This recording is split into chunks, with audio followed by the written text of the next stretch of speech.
Salut les amis, j'espère que vous allez bien. Je vous présente le résumé du match de Haïti-Écosse et également je vous présente les statistiques. Abonnez-vous si ce n'est pas encore fait à WeFoot Actu. Les Grenadiers tombent avec les honneurs mais envoient un message fort au monde entier. Pour son grand retour sur la scène mondiale après plus d'un demi-siècle d'absence, la sélection nationale haïtienne avait rendez-vous avec l'histoire au Boston Stadium pour affronter l'Écosse lors de son premier match de la Coupe du Monde 2026. Dans une ambiance exceptionnelle, marquée par la présence massive de supporters haïtiens venus de plusieurs États américains, les Grenadiers ont livré une prestation courageuse, disciplinée et pleine de promesses malgré une courte défaite sur le score de 1-0.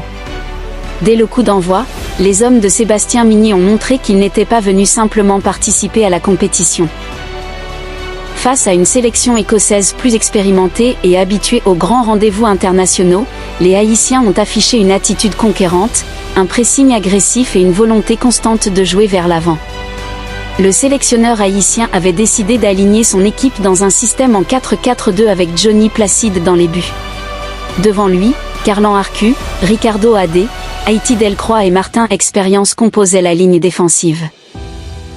Au milieu de terrain, Didson Luicius, dans les Jean-Jacques, Johnny Bellegarde et Ruben Providence avaient pour mission d'assurer l'équilibre de l'équipe.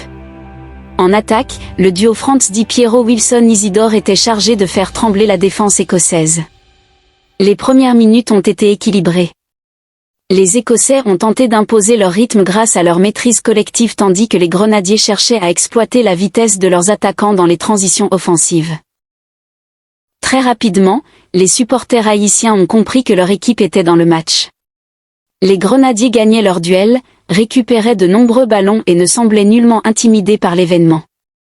Au fil des minutes, Haïti s'est même procuré plusieurs situations intéressantes dans le camp adverse. La défense écossaise a dû rester vigilante face au déplacement de Wilson Isidore et à la puissance physique de Franz Di Piero. Les Écossais ont néanmoins réussi à ouvrir le score à la 29e minute grâce à John Mcginn. Sur une action rapide, le milieu écossais a trouvé l'ouverture et a permis à son équipe de prendre l'avantage au tableau d'affichage. Ce but a constitué un véritable coup dur pour les Grenadiers qui réalisaient jusque-là une prestation très solide. Malgré ce retard, les joueurs haïtiens n'ont jamais baissé les bras. Au contraire, ils ont immédiatement cherché à réagir. L'équipe a continué à jouer avec personnalité. Les lignes sont restées compactes. L'organisation défensive est demeurée cohérente. La circulation du ballon est restée fluide. Les Grenadiers ont multiplié les efforts pour revenir au score. Les supporters présents dans les tribunes ont continué à pousser derrière leur équipe. L'ambiance était électrique. Chaque récupération de balle était applaudie. Chaque offensive faisait naître l'espoir du